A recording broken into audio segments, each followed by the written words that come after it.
Back to the Blackhouse. You're on the air today with Summer. Kia ora. How are you? I'm good. Kia ora, kia ora. Well, we should be saying, probably I should be saying jumbo, but jumbo. And then we got Peter. Hello. Helping us out. How's your week been, girl? It's been good. It's been going quickly. I've spent most of it just, working. But yeah, I've been well. Yeah. Yeah. Oh, that's great. And I just can't get over the tan you came back from the Cook Islands with. Like, I'm really jealous. Yeah. No, I'm having to get out the fake tan, spray my legs because, they're a completely other culture at the moment. They're like Snow White. And, I'm just like so disappointed. I'm trying to I gotta do something about these legs. You don't need a tan, Leah. You're already brown. I feel like my melanin has been kind of draining out of me as I got older. So I want to do something about it. I heard about some amazing stuff on the TikToks and the Instagrams. Have you seen that? Have you seen that? Somewhere else. I tell you, I didn't know black people use fake tan. Oh, yeah. It is something I discovered. Yeah. And it's like because it makes your skin sparkly. Oh, yeah, that's right, that's true. Yeah, I was like, wow, that makes sense. Well, you. Me and my girlfriend, she's Afro-Kiwi. She's like my mate. We pretty much known each other since we were in our 20s, and she's Ugandan and New Zealander, and basically she's like, girl, I have to use my fake tan.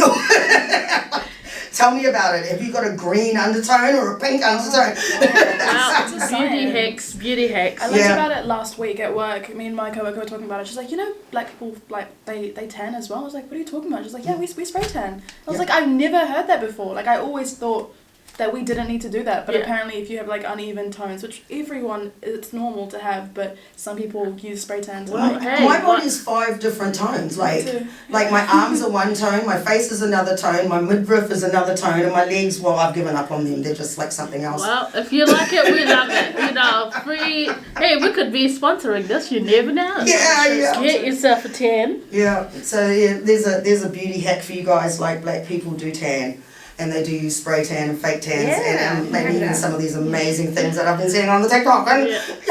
Anyway, so our guest today is Jawahir Ahmed. Yes. And Jawahir, you're a mental health advocate in the refugee community. Is it broader community?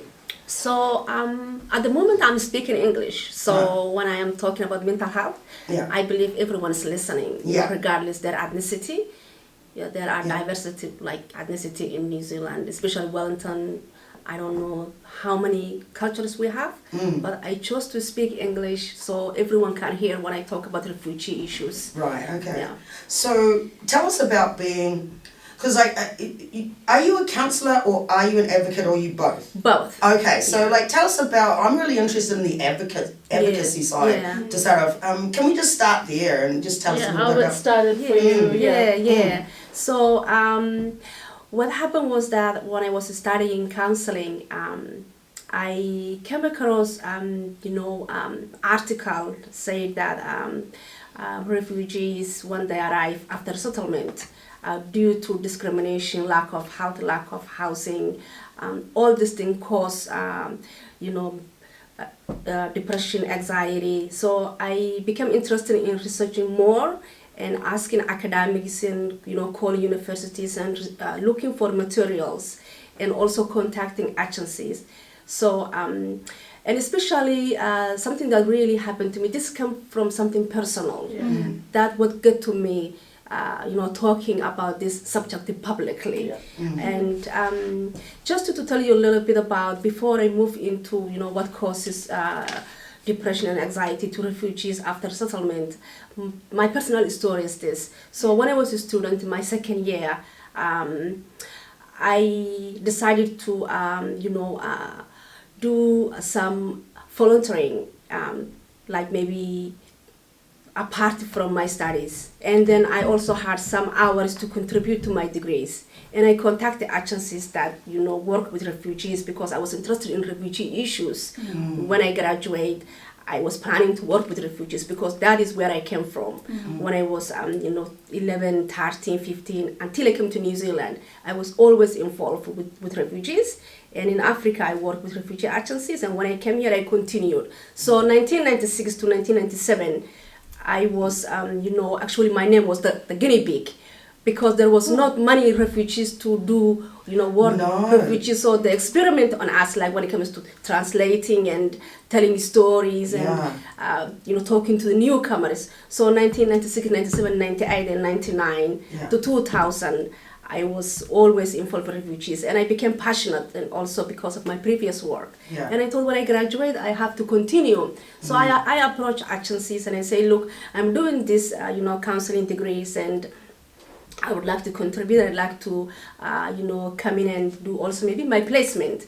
And I was told, no, we don't take refugees, we don't take students. Wow. And That's funny you said that, Yes. because 1996 was when I moved to Wellington, Yes. and I noticed there was a big gap there. yeah. And so, like, you were obviously on the same Absolutely. same And I boat was- and checking that Yes, out. and I was devastated, and I was a single mother. Had 4 children. Two of my, the older ones were in universities, and I had the other ones in college. So I was devastated and disappointed. So I decided, and also they told me, okay, there is no point for you to continue. You have to leave, and stay home. And I have to withdraw that year. And I came home. Leave university. Yeah, I came home because also they couldn't obtain any placement for me. Oh, wow. And Wow. I also I went back to the same agency that rejected me when it came to offering me placement. And I said, okay, if you can't offer me placement, just counsel me because I need counseling. Yeah. And they say, no, you are doing a degree and you are not eligible. What? Yeah. Who are these people? Yes. Oh, and- So I do have emails, but due to their privacy, I would not sure. like to disclose them. Yeah. Yes. So I. So this I was became- this was opportunity hoarding going on Yeah, within the refugee and migrant space, and Absolutely. keeping refugees and migrants from Yes. actually empowering them. And it's really weird because we actually in 97, Yes. when we had the first African children's play group, and we did it up at Welly High there at Poly High, Yeah. we had the same pushback as well for us, and me insisting on having all African people on my on our coordinating team. Yeah. We had the same kind of Yeah. pushback, Yeah. and I was really disturbed by that as well. Like Yeah. it's really disappointing. And then I decided to continue and do additional papers. A couple of papers which is important. You might understand them because you do psychology. I did pluralistic papers and also coexisting papers, other mental health papers. But I withdraw with my main papers, which is practicum. And in practicum, you need to produce 100 hours of community volunteering and another 20 hours of personal counseling. So the 100 counseling, the 20 personal counseling for me, I was unable to obtain because They wouldn't place you? yes, Wow. not only that, also many other agencies. Yeah. And I decided to take time off and complete what I could, and then I took small other courses such as swimming and like night classes. I took Italian classes at night in Wellington High. But nonetheless, the following year I complete my degree. Amazing. Amazing. Wow. After all of that. Yes. Yeah. So when I complete, I decided, well, I know what I went through. Like, this is really serious, and I need to talk about this in an educating way. Yeah. What actually makes refugees unease is not the predisposed. It's not the issue that they came with. It's not the refugee camp. What about when we come here and we struggle, the employment, discrimination, racism, lack of understanding? Then we have refugee agencies actually telling us we are the expert. And on Monday, I went to the parliament because there was a refugee Huey. Yeah. And there was a comment that came from one specific lady that worked with refugees for many years. I know her personal. And she stood up and she said, we need to, I understand and respect refugee wanted to help. We appreciate that. But let the refugee agency do the work. That is actually promoting exploitation. That is promoting, undermining refugee knowledge and contribution and lived experience. Yeah. So I was really disappointed because, when you do research, when European, for example, go to Africa, first they smell the plant, then they talk to the indigenous, then they do the research without knowing anything. They don't just do the research. So you need to talk to the people who lived the experience. Yeah, exactly. Yeah. So her saying that was actually promoting, exploitation and telling people stay home and wait for us. That causes hopelessness and helplessness. And you need to, include people. And without inclusion, then we're going to raise, a society that is divided and, have, no power. Yeah, that's a lot about discourse control, about people being able to understand and tell the narrative of their own stories. And you always, my biggest thing with situations like that, for me, I don't come from a refugee background, but as a migrant, is having an assumption about what your stories are and what your stories mean to you, and what everyone, it's a form of being able to empower yourself, having the ability to understand your truth and to speak it. And from what you say, what do you think are some of the reasons why you'd feel why there hasn't been a really big voice for refugees to tell their own stories? Yes, exactly. I think one of the main concerns is that refugee communities are not mature enough to address there's a lack of maturity when it comes to the community actually voicing their needs to the government directly. That is why others and other agencies feel they have to speak for us and for the refugees, but how long? When you knew for the first 2 years, maybe that is a appropriate time because you're still new, but it's no excuse for someone being here for 30 years. It's still agency promoting, we have to speak for you. That's a bit suspicious, don't you think? I agree, and I think when it comes to helplessness, all that does is take away from our agency. Because I remember I came here as a refugee as well, and you need the help, of course, when you first come, and just waiting for these organizations forever it's just so you feel helpless, and you feel like you lose your sense of affirming your own life and going out for your own things. And also one of the most misconception and depressing points is that when refugees struggle, when they sense that this is not heaven, this country there's a struggle, you are a refugee, you need to look for jobs, you need to live your life, you need to get the house, get the job, sort the kids, and you feel it, and you also have the obstacles that the society places on you, and the limitations that you've been placed in as a black woman, as an ethnic woman. You struggle and you sense that, and you speak out of that, it becomes the refugee predisposed. You come from refugees, you have seen traumatic issues, you need to see a counselor. Hell no, it's nothing to do with that. I am struggling now. That was 30 years ago. What about the issues that I'm facing now? So there is a lack of understanding and misconceptions about, what actually causes refugee stressor. And I one thing I really want to say that I really resonate with you with is that depression when you first arrive here. I saw it in my parents. When you spend 10-20 years romanticizing the West, and you're like, that's going to be my savior, I'm finally going to get there and everything's going to be amazing, and you land and it's just week after week of struggle, scarcity, rape, discrimination, isolation, and the depression that hits is big. Absolutely, it is the biggest misconception is that when you arrive here your problems are gone, but actually it is not. It's a new world. It's a whole new thing, and calm. But people who live in refugee camp actually live less stressed. Do you know why?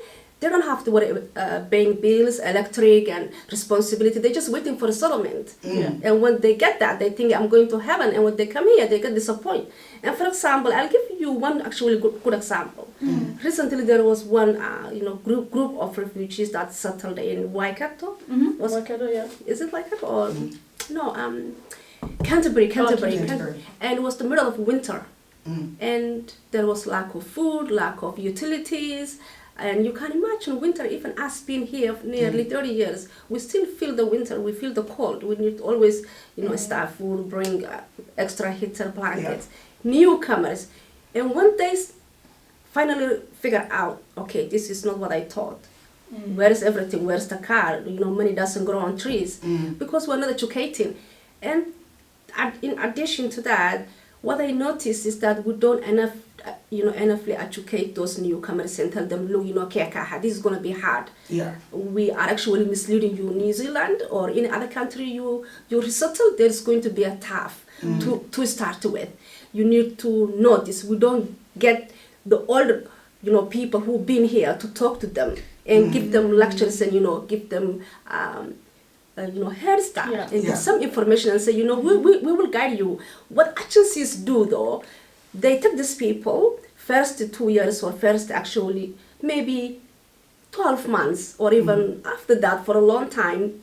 They will get them and tell us what happened to you, the bad stories. Tell us there was no food, all these things, in order to obtain some funding and to help them. That is no problem. You can help and obtain funding.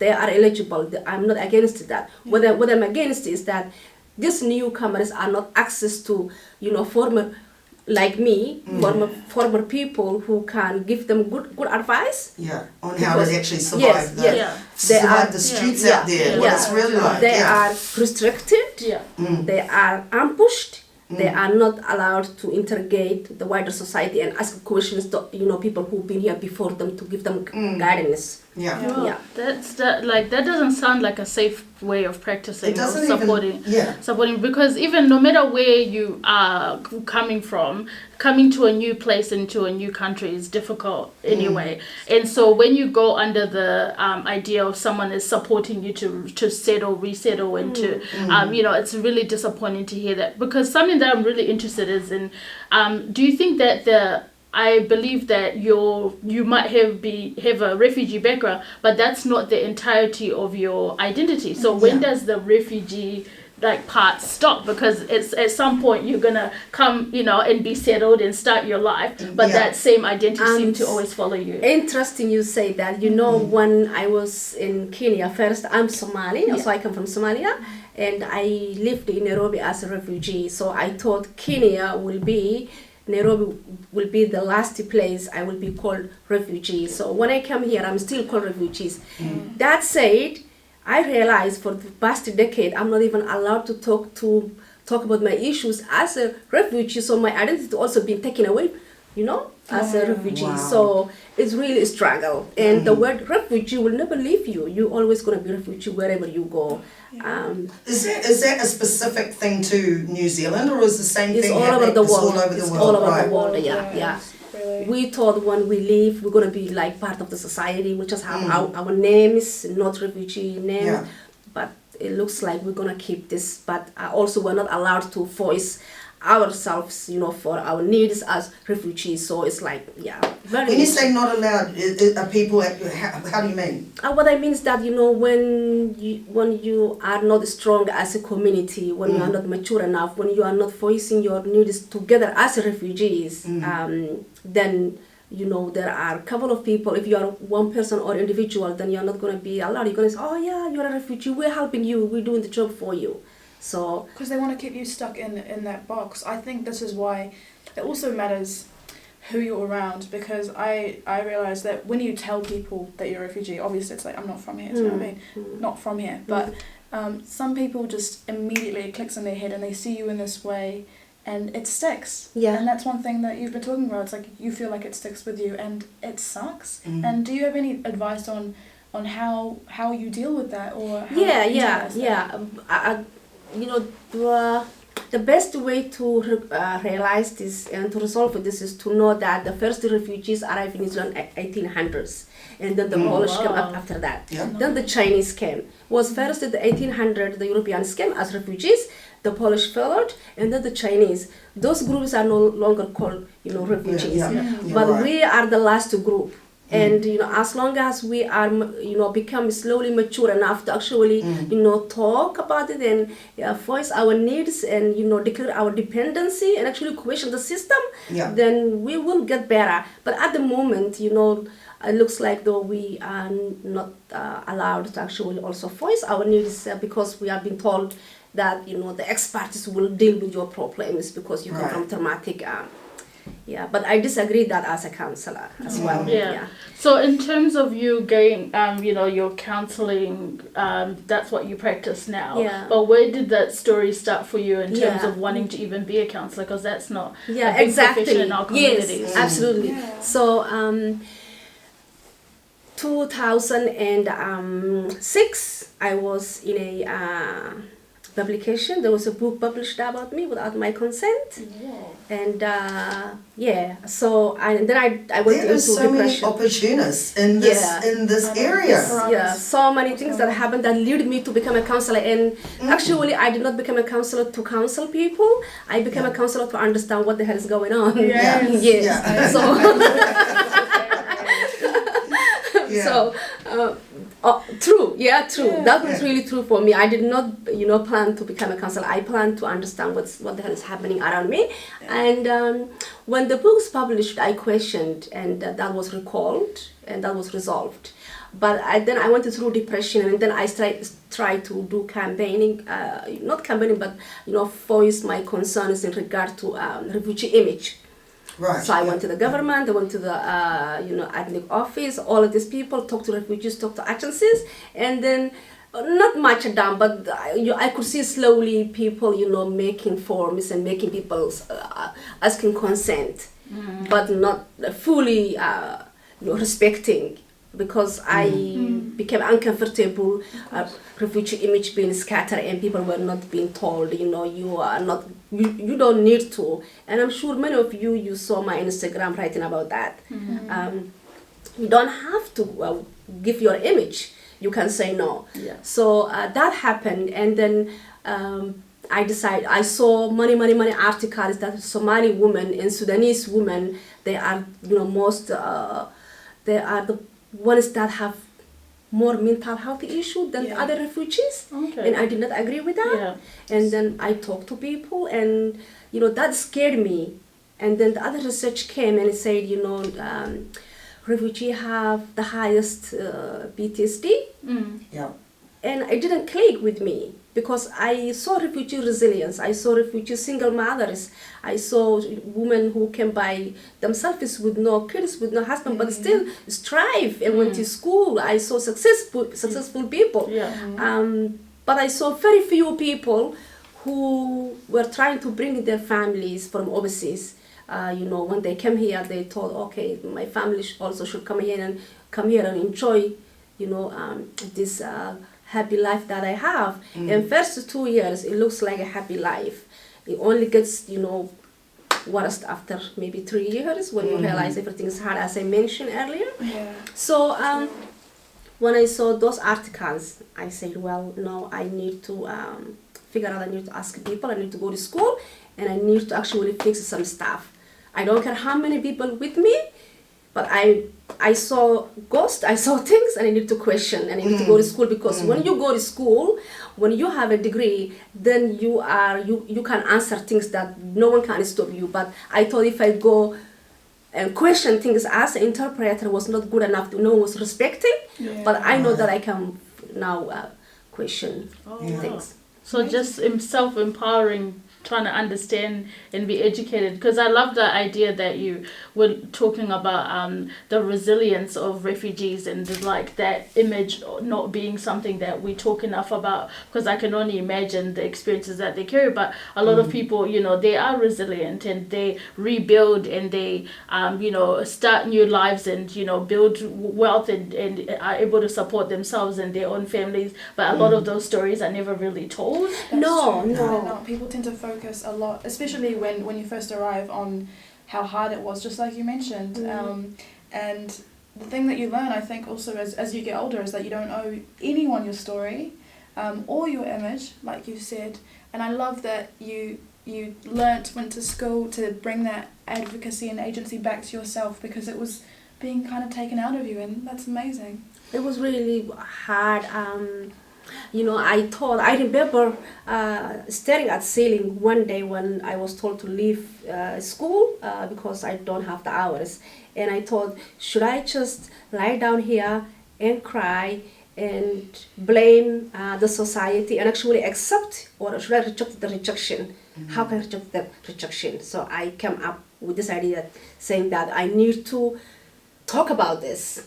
I will not let it slip away because I will remember this. I will write it down, finish my degree, even if it takes me 100 years, and then I need to talk about this because this is actually very serious. Yeah. And if refugees are actually mature enough, they will understand what it means to have a, functioning, empowered, respected society. Because at the moment we just going along with whatever being prescribed for us. We are taking a lot of that. Maori people say no. We accepting exploitation, injustice. We taking inadequate advice. We are our business is being run by others. Basically, we are not questioning. And if you question or resist, you're gonna be told otherwise. But we need to question things and voice our needs as a community. I really appreciate what you were saying about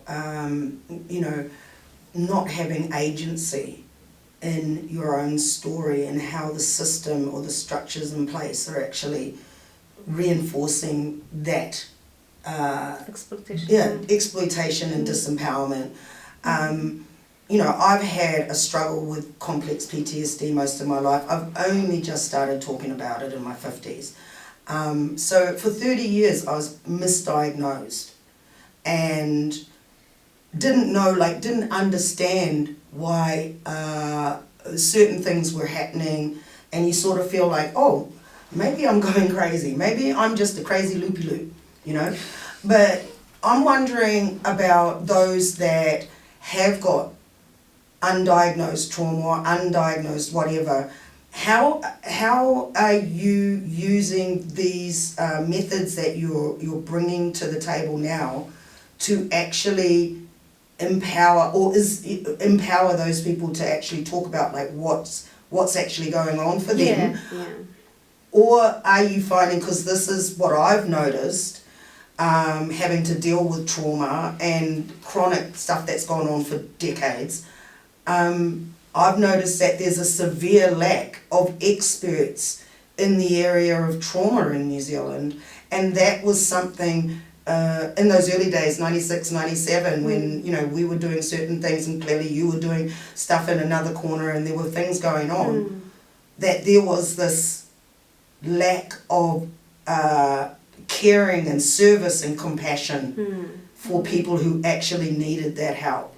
So, how, I guess the question I'm trying to get to is, how are you finding what you're doing is actually helping refugees to or people from, different areas around the, whoever you're working with, get to a place where they feel empowered, I guess. So, two things. First, we know that New Zealand mental health is getting better because when National was government, they almost shut down 11 years ago when they become power. Labour government actually made things a bit better. And we have now more agencies, more counselors and more psychologists, and younger people such as yourself now get into psychology. What I do though, for me, I openly talk about the stigma surrounding mental health in journal. I don't differentiate disorders. I say whole mental illness. So I talk about ethnic people, refugee people, how they can understand if their younger people, their children or someone that they know or a friend is struggling. Here today was Summer, Paida, and our special guest, Jawahir Ahmed. Now, what I just played then was Tired by Z and Mikey, and they're based in Auckland, I think, and No Doubt Big Nash up in Auckland as well, supporting for the culture. Here we go. Got to support our Afro-Kiwi artists, our African New Zealand artists, anybody from our community that's an artist, we got to support them. So we're going to go back to where we were before. I'm going to let you lead this off. Oh, right. Yeah. Well, where do we begin? Something because of recently there's been a few mental health events and things like that in the communities that have come up, that I have been lucky enough to be part of, and I think that I met you at one of those with Reach Out Counselling as well. So what do you think that are ways that we can better support our communities to understand the benefit of things like counselling and that kind of mental health support? So also, first of all, it's good to understand what's mental health and what actually causes mental health, and when can someone experience a mental health and what's that look like. So once they know they're going through something, they should come forward and not feel ashamed because of the stigma the society placed on the mental health. And the other thing is that when we seeking a counselor and talking to someone, and especially when ethnic person is seeking counseling and want to talk to a psychologist or a counselor, it's really important to think about cultural competency. Because there is about 500 counseling models, and 25 of them are practiced in the Southern Hemisphere. And we don't know what a specific model that actually suits migrant and refugees when you are talking to backyard counseling, for instance. And so it is good to always be cultural competent and talk to the person, not their culture, ask what they like, what is good for them, what is not acceptable in their culture, and what do they expect from the counseling. Not just make people cry, because when I came to New Zealand in 1996, I wanted to bring my mom to New Zealand, and I was told to seek a counselor to help with the immigration.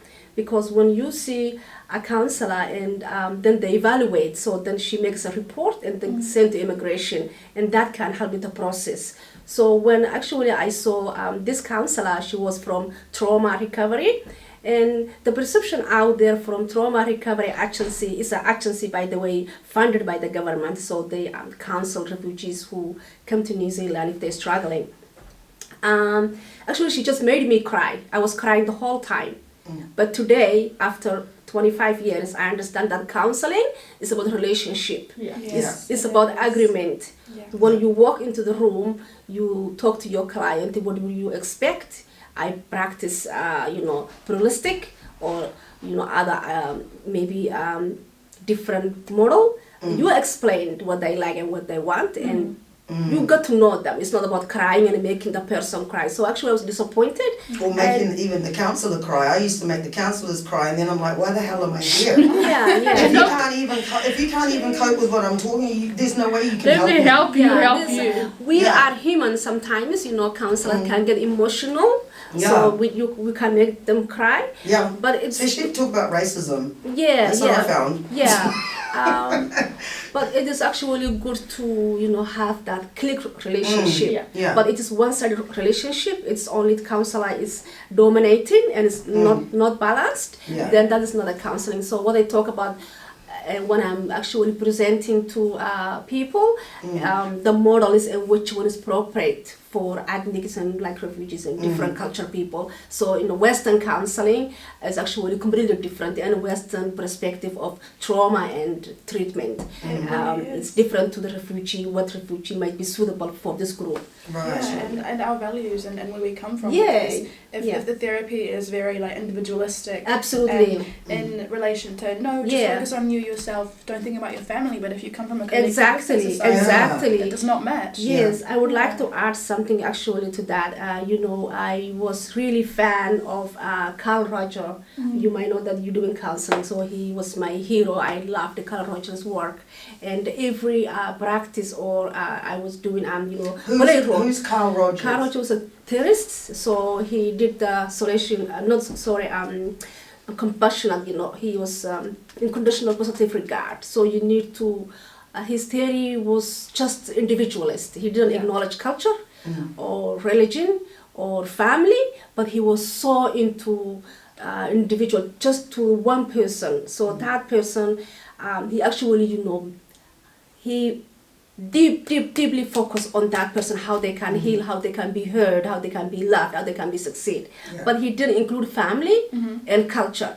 So today I know that here, when we're counseling people who study and follow his theory are actually going to practice that and disregard like people who value culture and value family and value togetherness. And that is definitely something I've noticed too. Like I think for Indigenous folk or people of colour, our cultures are very family orientated. Absolutely. And what I've noticed is that I've never really been asked about that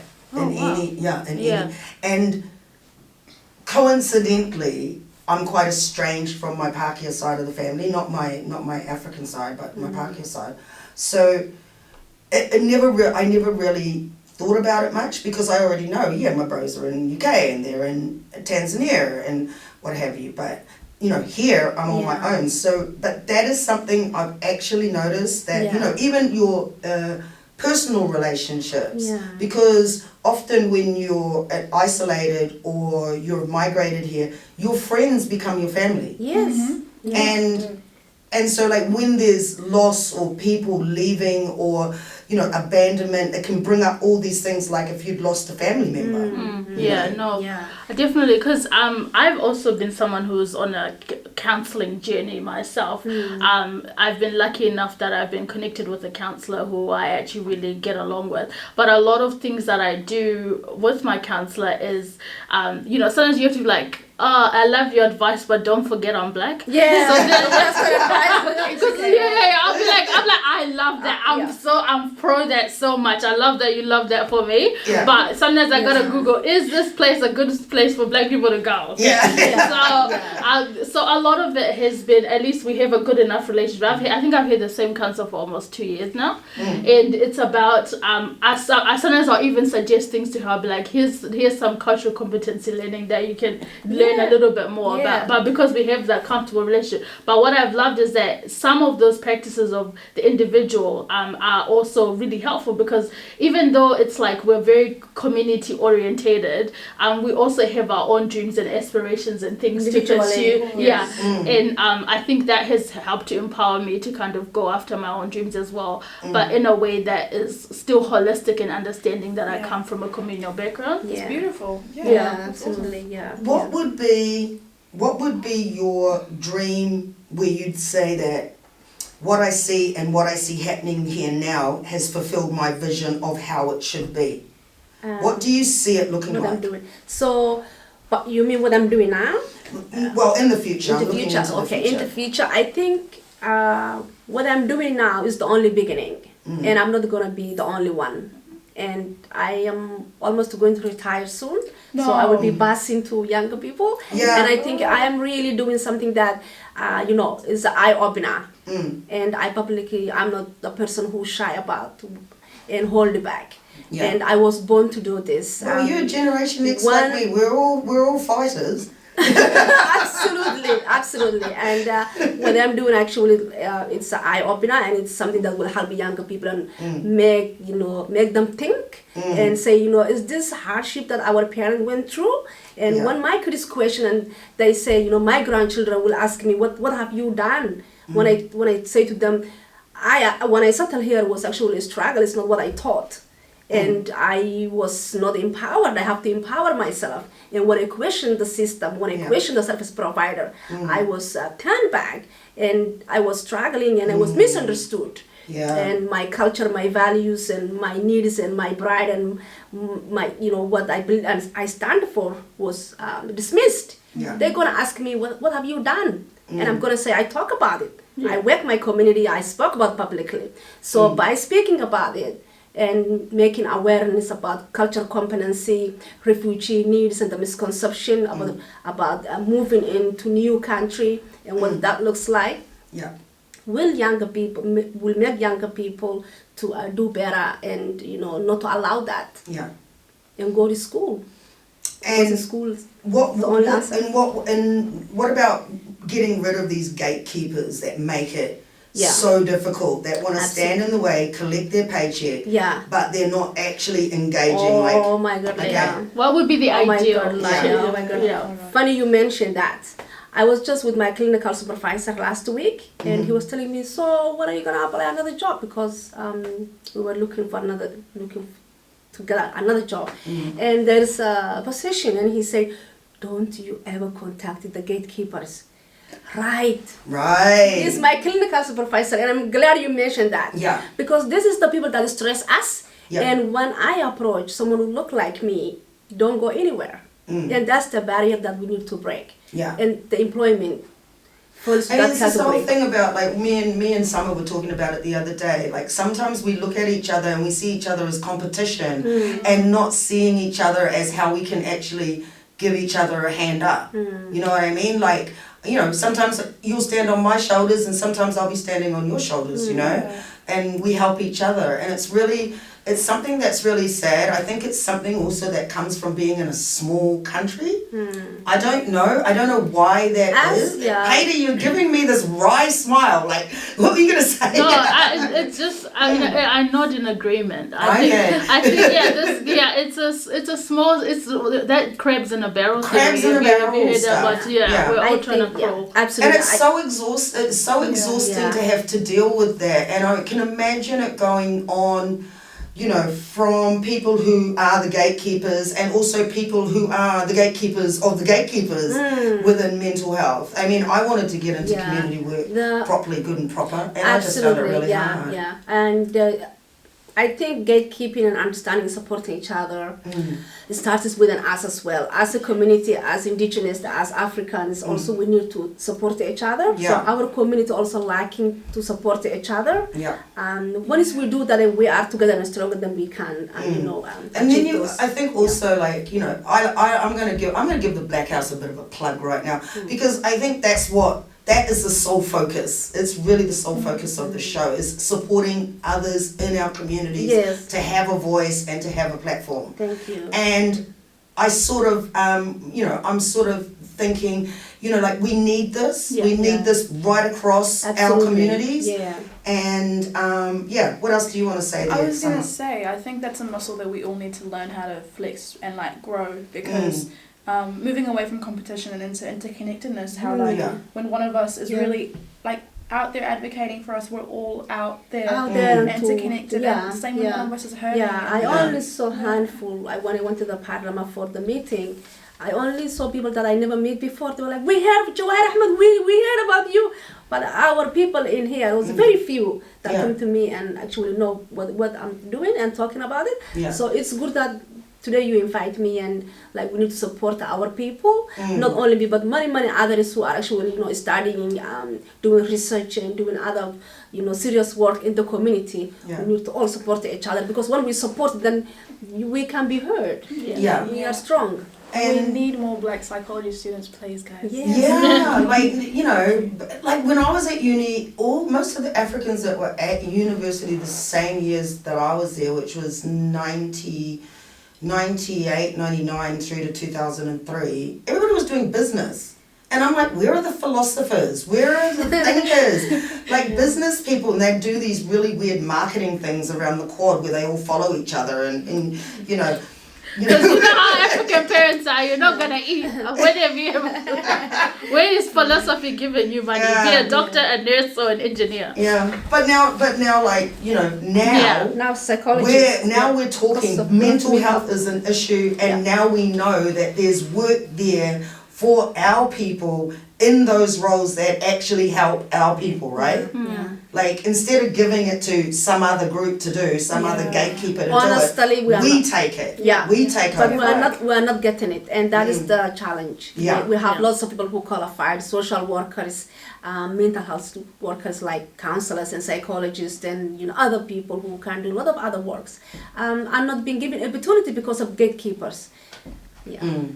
Well, we're coming up to the hour, so without further ado, I'm going to say thank you so much for coming in, Jawahir.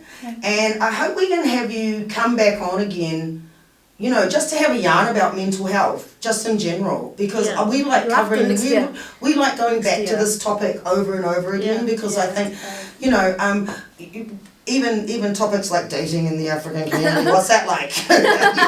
Oh, you need mental health support. You need mental health support for that. Yeah. I'll have to come back next year. Yeah. Okay, that's been us. This is the Blackhouse. Hope you have a great weekend tonight. There's an Afrobeats party down at El Barrio. Get down there. I think it's $5 before 12 and $10 after 12. We're coming up to the hour.